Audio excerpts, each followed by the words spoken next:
আসসালামু আলাইকুম। Indian football team Bangladesh দলকে নিয়ে এতটা বেশি পরিমাণ সিরিয়াস হয়ে যাবে, এটা কি আগে কখনো আপনি ভাবতে পেরেছেন?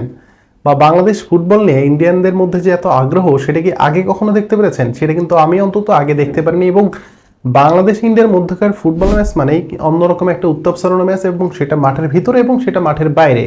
এবং ইন্ডিয়া এই মুহূর্তে তারা এশিয়ান কাপ বাছাই পর্বকে সামনে রেখে তাদের যে স্কোয়াড, সেখানে তাদের দলের সবচেয়ে বড় তারকা সুনীল ছেত্রী তাকে দলে ফিরিয়েছে।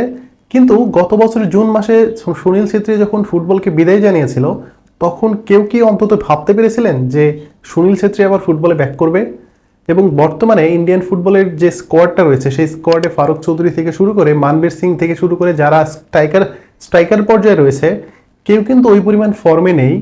তাই কোচকে বাধ্য হয়ে সুনীল ছেত্রীর মতো অভিজ্ঞ একজন ফুটবলারকে তারা তাদের স্কোয়াডে ফিরিয়েছে। এবং 40 বছর পার হয়ে যাচ্ছে সুনীল ছেত্রীর, এবং তিনি এই মুহূর্তে অলডে সেরা 4জন যে গোল স্কোরার আছে, সবচেয়ে বেশি গোল করা তাদের মধ্যে তিনি একজন।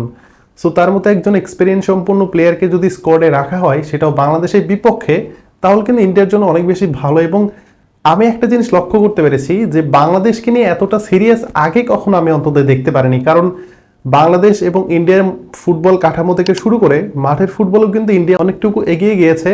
এবং আমরা জানি যে ইন্ডিয়া এবং বাংলাদেশের মধ্যকার যে ম্যাচই হোক, সেটা ক্রিকেট হোক বা ফুটবল হোক, সেই ম্যাচে কিন্তু অন্যরকম একটা উত্তাপ সবসময় দেখা যায়। সেটা মাঠের বাইরে দর্শকদের মধ্যে বা মাঠের ভিতরে প্লেয়ারদের মধ্যে, এটা কিন্তু সবসময় আমরা লক্ষ্য করেছি। এবং সর্বশেষ বাংলাদেশ সল্টলেকে যে ম্যাচটা খেলেছিল, সেখানে বাংলাদেশ জিততে জিততে ম্যাচটা কিন্তু হেরে গিয়েছে। এবং বাংলাদেশের সামনে সবচেয়ে বেশি বাধা হয়ে দাঁড়িয়েছে সুনীল ছেত্রী। এবং সুনীল ছেত্রী যখন বাংলাদেশকে পায়, তখন তিনি যেন অনন্য উচ্চতায়, মানে অনন্য পারফরমেন্স করে এবং দলকে কিন্তু তিনি জেতানোর জন্য সর্বোচ্চ চেষ্টা করে। এবং ইন্ডিয়ান ফুটবল এবং বাংলাদেশ ফুটবলের মধ্যে কিন্তু এখন অনেক বেশি পার্থক্য।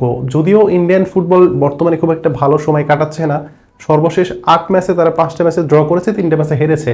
তারা কিন্তু জয়হীন। তাদের যে রেগুলার কোচ ছিল, তাকে কিন্তু ছাঁটাই করা হয়েছে নতুন কোচের আন্ডারে।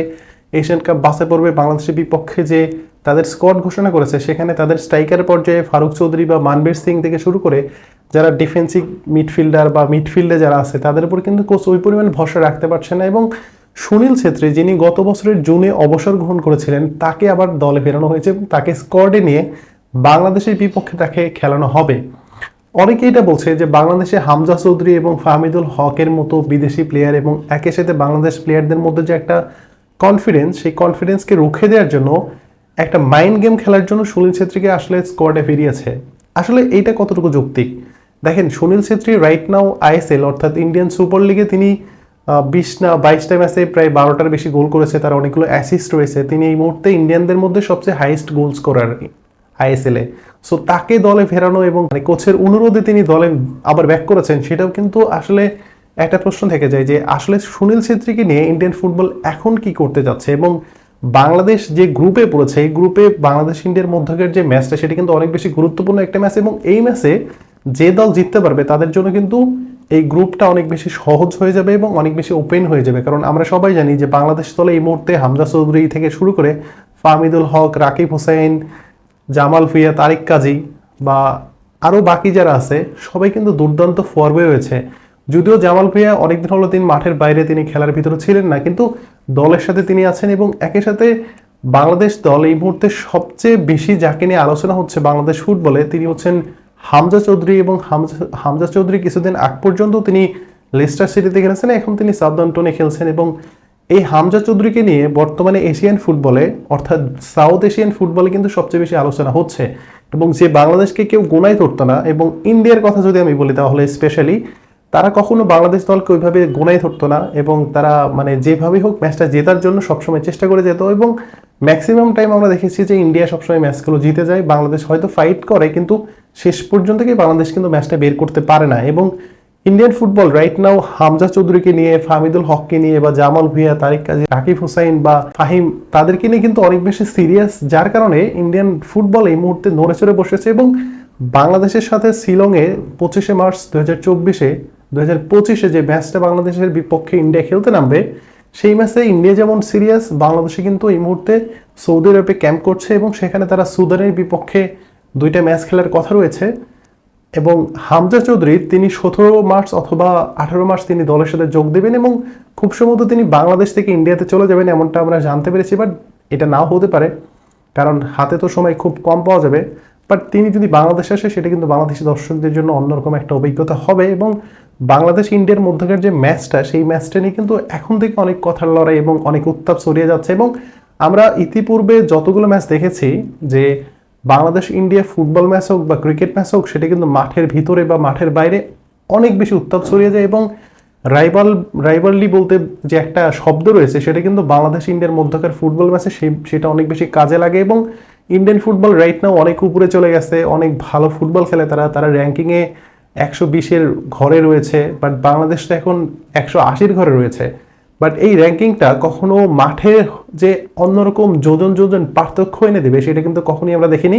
এবং বাংলাদেশ সবসময় ইন্ডিয়ার চোখে চোখ রেখে লড়াই করেছে, যদিও শেষ পর্যন্ত গিয়ে বাংলাদেশ ম্যাচগুলো জিততে পারেনি, কিন্তু বাংলাদেশ কিন্তু এমন সিচুয়েশন অনেকবারই ক্রিয়েট করেছে যেখানে বাংলাদেশ ম্যাচগুলো ইজিলি জিততে পারতো, কিন্তু বাংলাদেশের স্ট্রাইকারের অভাবে সেটা কিন্তু আসলে পসিবল হয়নি। এবং একই সাথে একজন প্লেমেকারের অভাব কিন্তু বাংলাদেশ দলে সবসময় ছিল। আপনি রাকিব হোসেনের যে স্পিডটা রয়েছে, বা ফাহিমের যে স্পিডটা রয়েছে, বা মোরসালিনের মতো যে যারা মিডফিল্ডার রয়েছে, তাদেরকে যোগ্য সঙ্গী হিসেবে বা যোগ্য সাপোর্ট দেওয়ার জন্য কিন্তু কোনো প্লেয়ার ছিল না এতদিন পর্যন্ত বাংলাদেশ ফুটবল দলে। বাট রাইট নাও যেহেতু হামজা চৌধুরী আসবেন, তিনি দলের সাথে খেলবেন, এবং সবচেয়ে বড় চ্যালেঞ্জের বিষয় সেটা হচ্ছে যে হামজা চৌধুরী যেহেতু তিনি ইংলিশ ফুটবলে ছোটবেলা থেকে বড় হয়েছেন, সো ওইখানের যে ফাস্ট ফুটবল, সেটার সাথে বাংলাদেশি ফুটবলাররা কতটুকু মেনে নিতে পারবে সেটা কিন্তু এখন সবচেয়ে বড় একটা প্রশ্ন। এখন দেখার বিষয় যে ইন্ডিয়ার বিপক্ষে আগামী 25শে মার্চ শিলংয়ে যে ম্যাচটা অনুষ্ঠিত হবে, সেখানে বাংলাদেশি ফুটবলাররা কতটুকু হামজা চৌধুরীর সাথে এক সূত্রই বা একই স্পিডে খেলতে পারে, সেটাই এখন সবচেয়ে কিন্তু বড় একটা চ্যালেঞ্জের বিষয়। আপনি যদি দেখেন তাহলে বাংলাদেশে যে প্রবাসী ফুটবলাররা, এর মধ্যে সর্বপ্রথম যিনি এসেছেন তিনি হচ্ছেন জামাল ভুঁইয়া, তিনি বর্তমানে বাংলাদেশ দলের ক্যাপ্টেন। এরপরে অনেকে এসেছেন, তারা কিন্তু কেউ টিকতে পারেনি। এরপরে লং টাইম ধরে খেলে যাচ্ছেন তারিক কাজী, তিনিও কিন্তু ইউরোপে অনেক টপ লেভেল পর্যন্ত তিনি খেলার তার একটা এক্সপিরিয়েন্স রয়েছে। এবং সর্বশেষ যে ইনক্লুশন হামজা চৌধুরী, তিনি তো ইংলিশ ফুটবলে অনেক বড় একটা নাম, এবং তিনি বয়সভিত্তিক দলেও কিন্তু খেলেছেন। সো হামজা চৌধুরীকে নিয়ে বাংলাদেশ দল যতটা উজ্জীবিত, ততটাই কিন্তু শঙ্কিত থাকার একটা জায়গা রয়েছে। কারণ আপনি যদি চিন্তা করেন তাহলে হামজা যে স্পিডে ফুটবলটা খেলবে, সেই স্পিডে কিন্তু বাংলাদেশি ফুটবলাররা যদি তাল মেলাতে না পারে, তাহলে কিন্তু সেটা বাংলাদেশের প্লেয়ারদের জন্য অনেক বেশি ব্যর্থতা হবে। এবং একই সাথে বাংলাদেশ দলে যেহেতু নতুন কিছু স্ট্রাইকার রয়েছে এবং ন্যাশনাল টিমে খুবই প্রথমবারের মতো ডাক পেয়েছে, সেখানে আলামিন বাংলাদেশ পুলিশ এফসির, তিনি যে স্পিডি ফুটবলার, তিনি একটা ইন্টারভিউতে বলেছেন যে হামজা চৌধুরী যদি তাকে কোনোভাবে পাস দিতে পারে তাহলে কিন্তু তিনি গোল করতে সক্ষম হবেন। কিন্তু প্রশ্ন হচ্ছে ওই যে আমি বললাম যে হামজা চৌধুরীর যে ফাস্ট ফুটবল, সেই ফাস্ট ফুটবলের সাথে বাংলাদেশি ফুটবলাররা যত তাড়াতাড়ি মানিয়ে নিতে পারবে সেটা কিন্তু বাংলাদেশ ফুটবলের জন্য ভালো। এবং একই সাথে মুরসালিন বা রাকিব হোসেন, ফাহিম, এরপরে ইসা ফয়সাল বা যারা রয়েছে টিমে, এদের সাথে কিন্তু হামজা চৌধুরীর যে একটা ডিফারেন্স, সেটা কিন্তু আমরা জানি। হামজা চৌধুরী ইংলিশ ফুটবলে বড় হয়েছে। সো ওভারঅল আমি একটা কথাই বলবো যে ইন্ডিয়ার বিপক্ষে বাংলাদেশ দল যদি রিল্যাক্স মুডে খেলতে পারে, বা হামজা চৌধুরীকে যদি ওই স্পেসটা দেওয়া হয়, এবং হাবিয়ার কাবরেরা তিনি যদি হামজা চৌধুরীকে একদম ফ্রিলি খেলতে দেয়, যে তোমার যেখানে ইচ্ছা সেখানে তুমি খেলতে পারো, তুমি বল যেখানে তুমি সেখানে যাইতে পারো, একদম পুরো মাঠটা তোমার জন্য ওপেন, তাহলে কিন্তু দলের জন্য অনেক বেশি ভালো হবে। এবং বাংলাদেশ দল যদি হামজা চৌধুরীর সাথে কয়েকটা সেশন পাবে শুধুমাত্র অনুশীলন করার জন্য, সেটাও কিন্তু বাংলাদেশ দলের জন্য একটু হলেও প্লাস পয়েন্ট হবে। অপরদিকে ইন্ডিয়া কিন্তু হামজা চৌধুরীকে নিয়ে সবচেয়ে বেশি এই মুহূর্তে পর্যালোচনা করছে, তাকে কিভাবে আটকানো যাবে, তাকে কিভাবে থামানো যাবে, বা বাংলাদেশ দলের বিপক্ষে কিভাবে জয়লাভ করতে পারবে, এই বিষয়টা নিয়ে কিন্তু বর্তমানে ইন্ডিয়ান ফুটবল সবচেয়ে বেশি তারা কাজগুলো করে যাচ্ছে। এখন দেখার বিষয় যে 25শে মার্চ বাংলাদেশ ইন্ডিয়ার মধ্যকার ম্যাচে কারা জয়লাভ করতে পারে।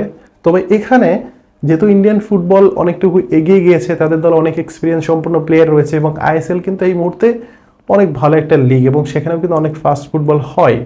সো একে তো ইন্ডিয়ার ঘরের মাঠে খেলা, এরপরে হচ্ছে ইন্ডিয়ান প্লেয়ারদের মধ্যে সুনীল ছেত্রীর মতো একজন এক্সপিরিয়েন্স সম্পন্ন ফুটবলার তিনি ব্যাক করেছেন। বাট দুঃখের বিষয় হচ্ছে তাদের দলের 1 নম্বর গোলকিপার গুরপ্রীত সিং, তিনি কিন্তু এই মুহূর্তে দলের সাথে নেই। সেখানে যারা রয়েছেন তারাও যে খুব একটা ভালো বা পরীক্ষিত নয় সেটা কিন্তু আমরা বলতে পারবো না, তারাও কিন্তু মোটামুটি পরীক্ষিত। এবং বাংলাদেশ দলকে যে ভালো একটা চ্যালেঞ্জ জানাতে পারবে সেটা কিন্তু ইন্ডিয়ার যে স্কোয়াড রয়েছে সেটা দেখলে কিন্তু আপনি বুঝতে পারবেন। এখন প্রশ্ন হচ্ছে যে বাংলাদেশ দল ইন্ডিয়াকে কতটুকু চ্যালেঞ্জ জানাতে পারবে, সেটা কিন্তু আগামী 25শে মার্চ দেখা যাবে। সো আপনাদের মতামত আশা করছি। ধন্যবাদ সবাইকে।